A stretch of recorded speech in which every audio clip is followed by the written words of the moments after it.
Assalamu alaikum and a very good morning to all of my friends, all of my students. अल्लाह मियाँ के फजल करम से आप सब बखैर आफियत होंगे।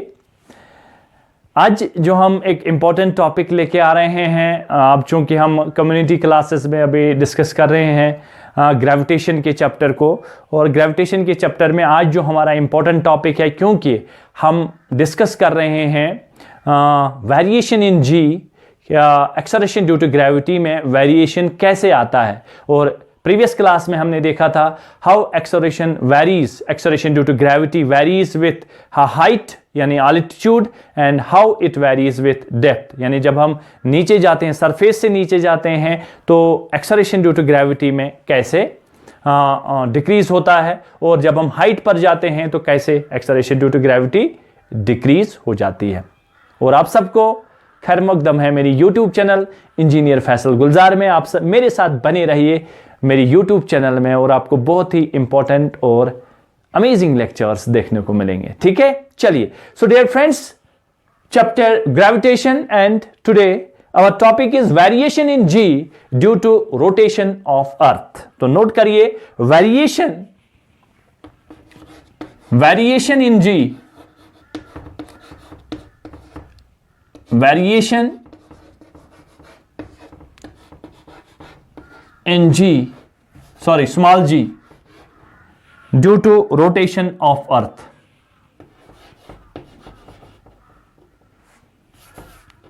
ड्यू टू रोटेशन ऑफ अर्थ।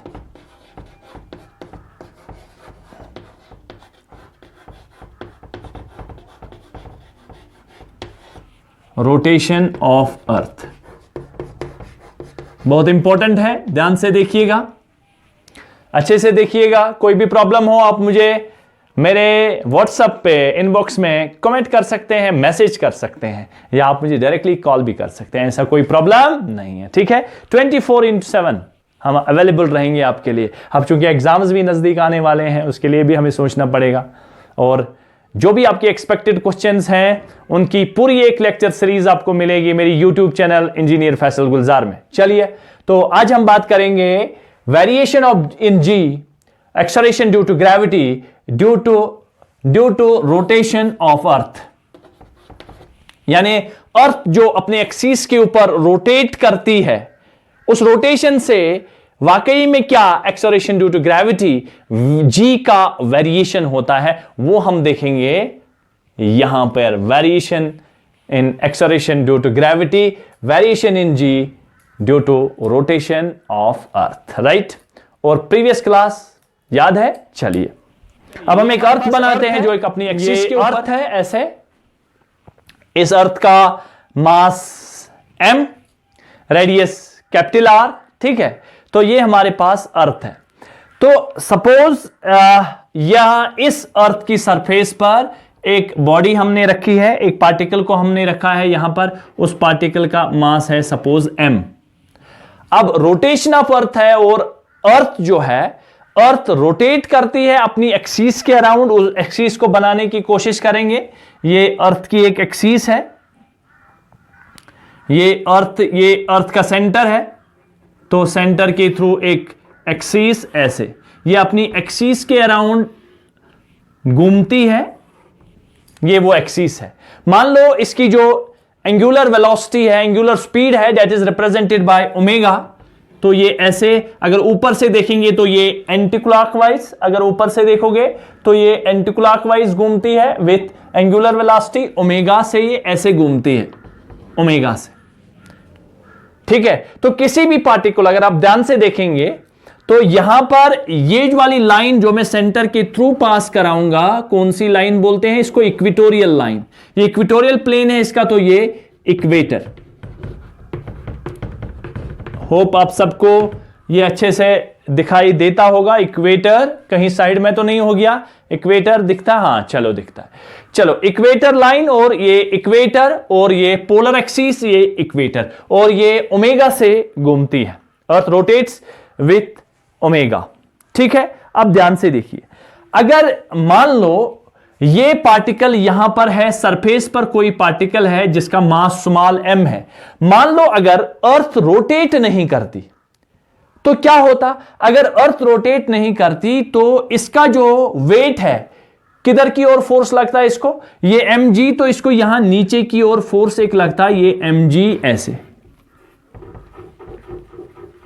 देखिए इस पार्टिकल, अगर यही पार्टिकल रोटेशन, अगर अर्थ स्टॉप्स नॉट रोटेटिंग, तो हर किसी पार्टिकल को देखिए तो same acceleration due to gravity से ये टुवर्ड्स द ग्रेविटेशन जो लगता है, ये हमारे पास इस पार्टिकल की लोकेशन कहां पर है, उसके लिए हम क्या करेंगे, हम एक लाइन ज्वाइन करेंगे, सेंटर ऑफ अर्थ से लेकर उस पार्टिकल की एक लाइन ज्वाइन करेंगे, और इसके साथ जो ये इक्वेटर के साथ ये एक एंगल बनाएगा, उसको बोलते हैं लैटिट्यूड एंगल। क्या बोलते हैं, लैटिट्यूड एंगल। उसको मैं यहां बोलूंगा, लिखूंगा लैटिट्यूड एंगल।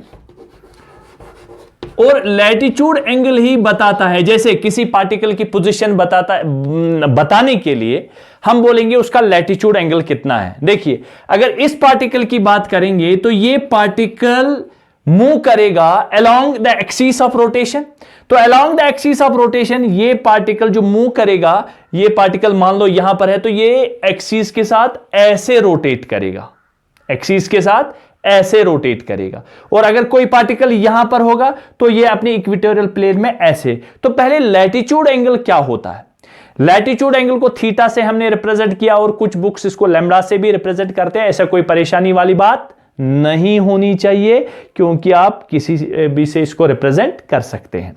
तो the latitude of a place, latitude एक प्लेस होता है, एक प्लेस का लैटिट्यूड होता है, शाबाश, एक प्लेस का लैटिट्यूड होता है, और वो लैटिट्यूड उसकी लोकेशन बताता है।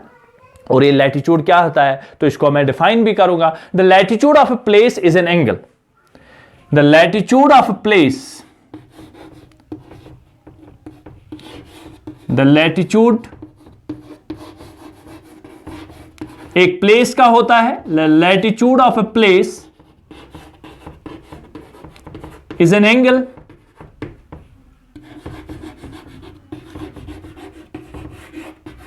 The latitude of a place is an angle which the line joining angle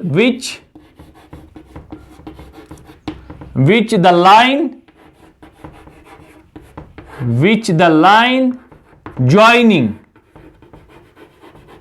which the line of a place, which the line joining, किसके साथ ज्वाइन कर रहा है इसको, joining the place to the center of the earth, joining the place to the center of the earth, center of the earth, joining the place to the center of the earth makes with the equatorial plane, makes with the equatorial plane, makes with the equatorial plane। ये हमारे पास latitude की definition हो गई, latitude angle की definition हो गई। क्या मैंने लिखा, ध्यान से देखिए, क्या मैंने बोला the latitude of a place, एक प्लेस का जो लैटिट्यूड होता है, latitude of a place is an angle, वो एक एंगल होता है, विच द लाइन, ये लाइन ज्वाइनिंग द प्लेस, उस प्लेस को जो लाइन ज्वाइन करने वाली है, उस पर ज्वाइनिंग द प्लेस किसके साथ, to the centre of the earth, to the centre of the earth, और सेंटर ऑफ द अर्थ किसके साथ एंगल बनाएगा, with the equatorial plane, that's our latitude angle. और हमें पता है let the earth rotates about its axis with angular speed omega as the earth rotates। अब ध्यान से देखना है कि अब एक इंपॉर्टेंट बात, अगर हम ध्यान से देखें, अगर हम इस पॉइंट, अगर पॉइंट यहां पर होता सपोज, अब ध्यान से देखिए, अगर पॉइंट यहां पर होता तो वो कैसे मूव करता, आपको पता है ये यहां से लेकर यहां तक जो है दिस, यहां से लेकर यहां तक ये आर है रेडियस, और यहां से लेकर यहां तक ये कौन सी, ये भी रेडियस आर है ना, ये भी क्या है, रेडियस आर, और ये रेडियस आर है। अगर कोई पार्टिकल यहां पर है तो उसका एंगल इक्वेटोरियल प्लेन से कितना होगा, दैट इज 0। यानी यहां पर अगर इस पार्टिकल की बात करेंगे तो थीटा इसका लैटिट्यूड एंगल 0 है, और इसका प्लेन ऑफ रोटेशन कौन सा है, ये सेंटर है, तो इसका प्लेन ऑफ रोटेशन को ध्यान से समझिए, ये इसका प्लेन ऑफ रोटेशन है। यहां पर ऐसे ये वाला पार्टिकल जो है, यहां पर अगर कोई पार्टिकल है तो यहां पर अगर कोई पार्टिकल है तो ये एक्सिस ऑफ रोटेशन है, तो ये ऐसे घूमी घूमी घूमी घूमी घूमी घूमी ऐसे करेगा। और अगर कोई यहां पर है, यहां पर एक्सिस ऑफ रोटेशन है, तो ये यहां पर पार्टिकल है, तो ये ऐसे करके रोटेट करेगा। आप लोगों को मेरी बात समझ आ रही है? तो कोई भी, और यही पार्टिकल नीचे अगर यहां पर होगा तो इसका एक्सिस ऑफ रोटेशन के अराउंड जो ये सर्कल बनाएगा ऐसे बनाएगा। और इसी तरह से अगर आप इस पार्टिकल की बात करोगे, इस पार्टिकल की बात, इसका रोटेशन कैसे होगा, ये अपना सर्कल कहां से बनाएगा, ये जो सेंटर है ये इस एक्सिस के रोटेशन जो है ये ऐसे करके घूमेगा, ये ऐसे करके, ये इसका रोटेशन है। और यहां पर इसका सेंटर ये होगा, और मान लो इस पार्टिकल के सेंटर से दूरी है स्मॉल r, ठीक है। अब मैं इसको, अगर कोई पार्टिकल यहां पर होगा तो उसका एक्सिस ऑफ रोटेशन ये होगा, और इस तरह से आप ग्लोब पर देखते हो एक्सिस ऑफ रोटेशन, राइट। तो अब मैं इसको रब करता हूं, ये वाली चीज हमें फिलहाल जरूरत नहीं है, जगह बचाने के लिए मैं इसको फिलहाल रब करता हूं।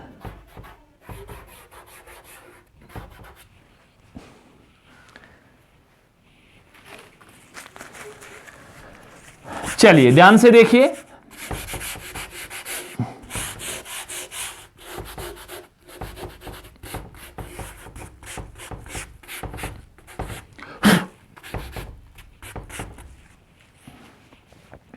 इधर अब यहां पर आते हैं। अच्छा, ये पार्टिकल जब ऐसे मूव करेगा, ये पार्टिकल जब ऐसे मूव करेगा, आप किसी सरफेस पर पार्टिकल को रख दो, ऐसे घुमाओ, तो वो बाहर की ओर निकलना चाहेगा, वो outside, due to the rotation of the earth the body at this point experience, यहां पर ये एक्सपीरियंस करेगा एक centrifugal force which acts along the radius of the circular path in outwards।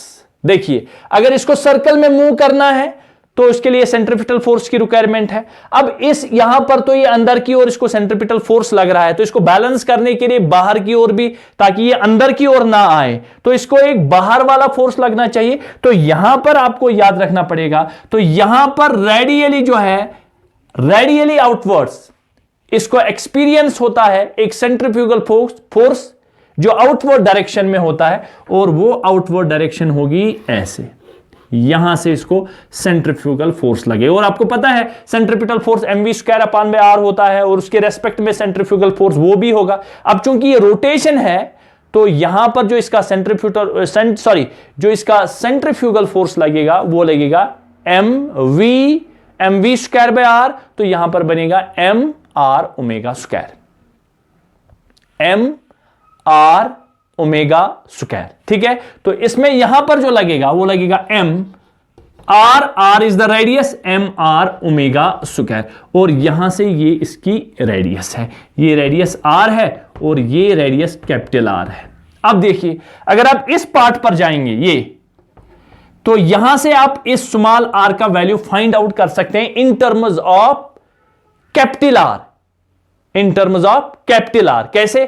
Capital R radius of the अर्थ है, उसके respect में हम small r का वैल्यू निकालना चाहते हैं। तो यहां पर आप मुझे बोल सकते हो, इस वाले ट्रायंगल की अगर बात करेंगे तो यहां पर cos थीटा किसके बराबर होगा?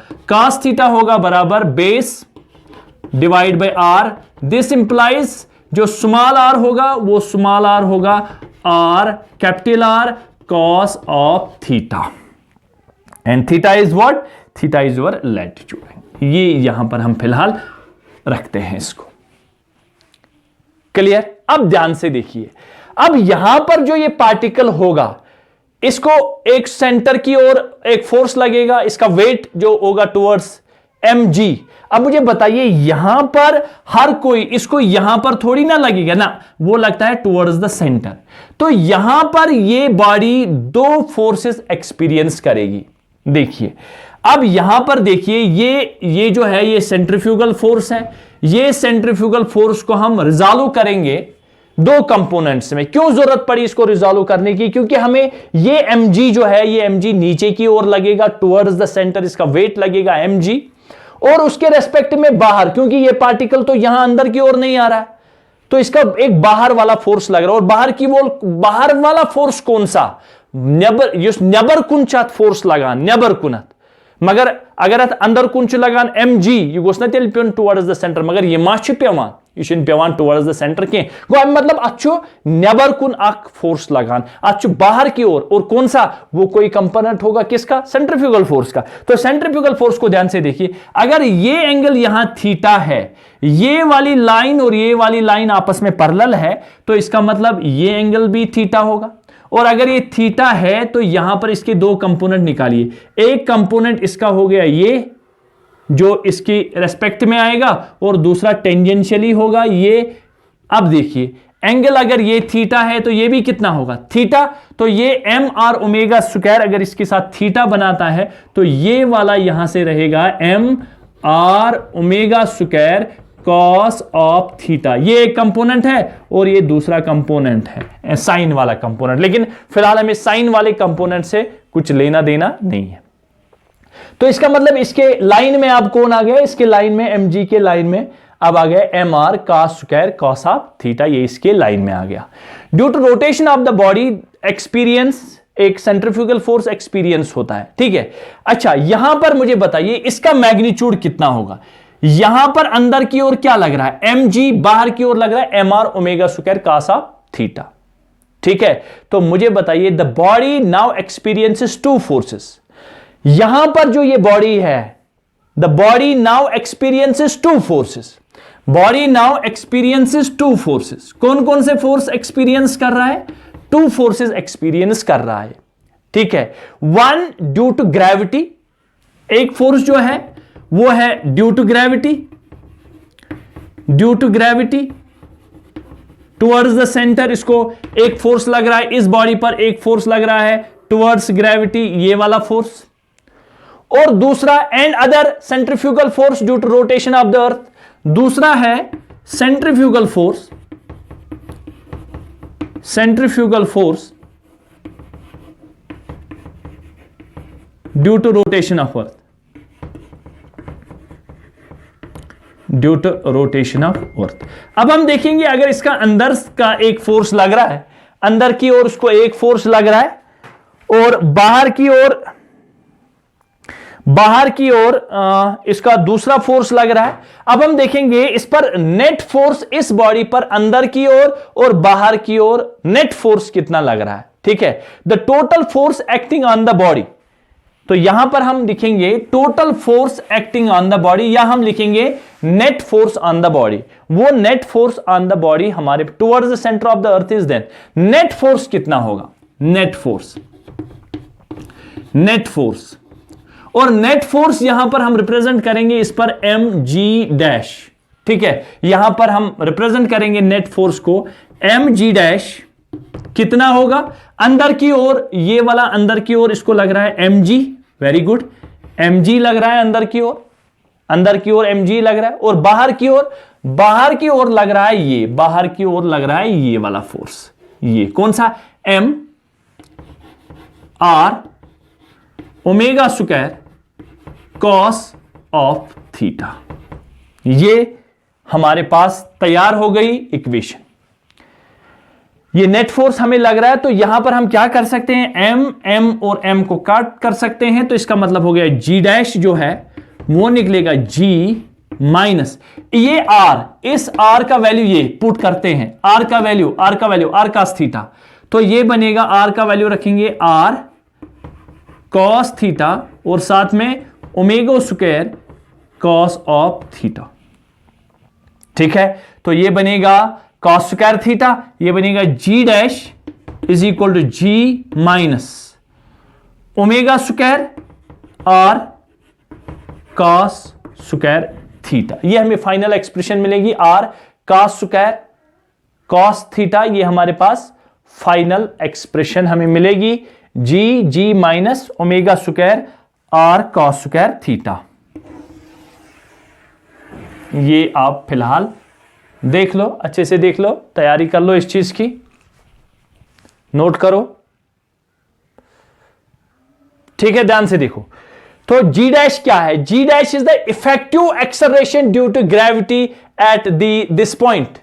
जी डैश इज द इफेक्टिव, यहां पर g dash is the effective acceleration due to gravity at this point. अब देखिए, अब ध्यान से देखिए इधर, अगर ये कॉस थीटा, थीटा हर किसी जगह पर पार्टिकल का लैटिट्यूड एंगल अलग अलग होगा, तो इसका अलग अलग वैल्यू आएगा, तो ये थीटा चेंज हो जाएगा। ध्यान से देखिए, अब ओमेगा क्या है? ओमेगा कांस्टेंट है, ओमेगा कांस्टेंट है, आर भी क्या है? कांस्टेंट। तो इसका मतलब जी डैश जी माइनस कॉस स्क्वायर इस थीटा पर ही डिपेंड करेगा, और आपको पता है थीटा हर किसी जगह पर अलग अलग होगा, ठीक है, क्लियर? अगर थीटा हर किसी जगह पर अलग अलग है, अब ध्यान से देखिए, जी डैश अगर इसका कुछ ना कुछ तो वैल्यू होगा, इस थीटा का तो कुछ ना कुछ वैल्यू होगा, वो थीटा का वैल्यू जो है वो इस जी में से माइनस हो जाएगा।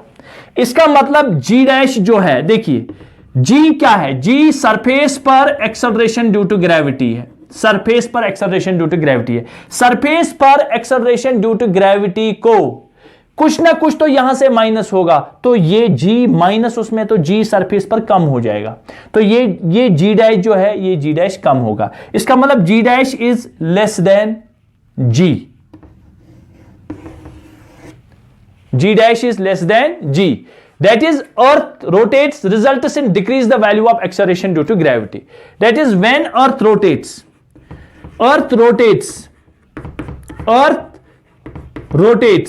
results in decrease in acceleration due to gravity. यानी रोटेशन से भी एक्सेलरेशन ड्यू टू ग्रेविटी में डिक्रीज होता है। नाउ अब हम देखेंगे कि अगर कोई बॉडी इक्वेटर पर होगी जिसका थीटा 0 होगा, और अगर कोई बॉडी इक्वेटर से पोल पर जाएगी तो उसका थीटा 90 डिग्री होगा मैक्सिमम। अब हम देखेंगे वहां पर एक्सेलरेशन ड्यू टू ग्रेविटी का क्या होगा। अब हम कुछ स्पेशल केसेस बनाएंगे। अब ध्यान से देखो, पहला हम स्पेशल केस कौन सा बनाते हैं?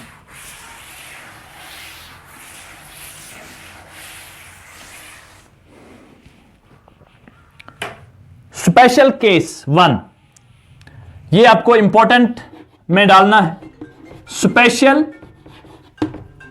केस 1, ये हमारे पास special case 1,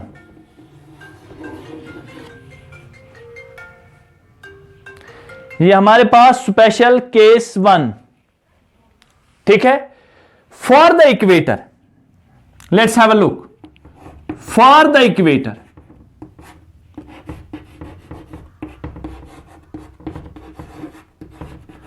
for the equator what about theta is equal to 0।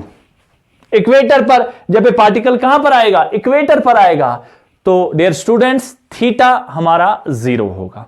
और अगर थीटा 0 होगा, पुट जो हमारे पास अभी इक्वेशन क्या मिली थी, हमें मिली थी इक्वेशन जी, हमें इक्वेशन क्या मिली थी? G minus cos, g minus omega square और कॉस स्क्वायर थीटा।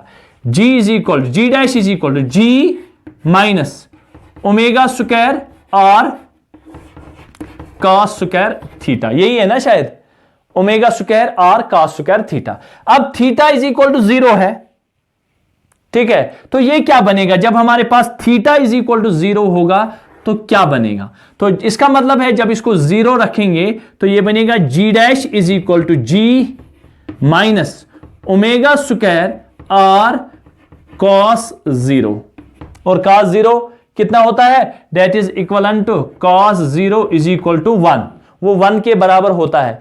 तो जी इक्वेटर हमें क्या बनेगा? जी इक्वेटर, जी डैश कहां पर? जी इक्वेटर हमें क्या मिलेगा? यानी इक्वेटर पर कितना हमें एक्सेलरेशन ड्यू टू ग्रेविटी मिलेगी? वो मिलेगी, ये 1 आ जाएगा, तो ये बनेगा g minus omega square r, g minus omega square r. Omega constant rotation, ठीक है, जितना स्पीड से ये दौड़ेगा अर्थ रोटेट करेगी, और साथ साथ में इसके साथ क्या है, आर इज द रेडियस। तो इसका मतलब ये जो है the effect of rotation of earth on the value of g at equator is maximum. इसका वैल्यू क्या होगा, इसका वैल्यू यहां पर मैक्सिमम वैल्यू है, तो मैक्सिमम वैल्यू इसमें से माइनस हो जाएगा। जी इफेक्टिव जो इक्वेटर पर बनेगा वो सरफेस से माइनस हो जाएगा, वो सरफेस से माइनस हो जाएगा। तो इसका मतलब अगर यहां पर मैक्सिमम वैल्यू माइनस हो जाएगा, तो अगर यहां पर मैक्सिमम वैल्यू माइनस हो जाएगा, the effect of rotation of earth on the value of g at equator is maximum. तो मैं यहां क्या लिखूंगा, the effect of acceleration due to gravity, the effect of acceleration due to gravity at equator is maximum, वो सारी को ज्यादा acceleration due to gravity yes ये आस तथ मज बस मैक्सिमम वैल्यू, यह गई सारी को ज्यादा इफेक्ट आस इक्वेटरस पे, सारी को ज्यादा क्या इक्वेटरस पे सारी को कम एक्सलेरेशन ड्यू टू ग्रेविटी, तिक सरफेसस पे यूत तम मन मैक्सिमम वैल्यू गसान माइनस। ये सारा जो है ये हमने किसके लिए किया, इक्वेटर। अब हम क्या करेंगे, अब हम इक्वेटर से कहां जाएंगे, इक्वेटर से हम पोल की ओर जाएंगे, ठीक है। तो नेक्स्ट लिखिए फॉर द पोल, ये इक्वेटर के लिए था, फॉर द पोल। अब ये पार्टिकल अगर यहां पर होगा कोई पार्टिकल एट पोल, ये केस 2 यहां मेंशन करते हैं, केस 2 में फॉर द पोल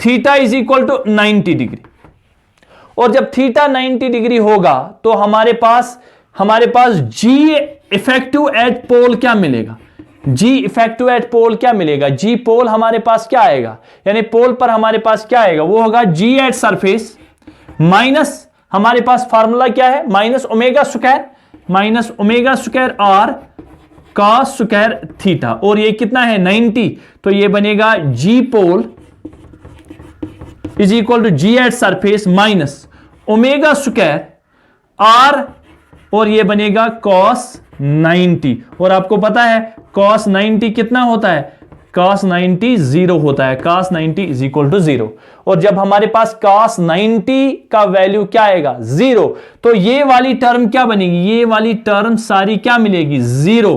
तो इसका मतलब हमें g एट पोल जो मिलेगा, यानी acceleration due to gravity at pole is equal to acceleration due to gravity at surface, and this is very important. What important क्या है, इंपॉर्टेंट ये है कि जब आप इक्वेटर से कहां की ओर जा रहे हो, पोल की ओर, जब हम पार्टिकल पोल पे होगा तो उसका वही एक्सेलरेशन ड्यू टू ग्रेविटी होगा जो सरफेस पर होगा, यानी यहां पर there is no effect of rotation of motion of the earth on the value of g at poles, यानी यहां पर कोई फर्क नहीं पड़ता इसके रोटेट करने से, इसके रोटेशन से कोई फर्क पड़ता है इधर इसका मैक्सिमम इफेक्ट आता है, लेकिन जब ये बॉडी पोल पर होती है रोटेशन ऑफ अर्थ से कोई फर्क नहीं पड़ता। द इफेक्ट, तो इसका क्या लिख सकते हैं, there is no effect of rotation, there is no effect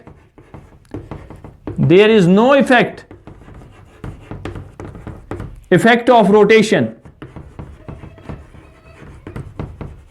there is no effect of rotation, rotational motion of the earth, rotation of the earth या rotational motion of the earth, rotation of the earth कहां पर effect नहीं होता है, earth on the surface of g at pole, on the value of g, rotation of earth on the value of g at poles. अब याद क्या करना हमने क्या याद करना है, क्या याद रखना है हमें, इक्वेटर पर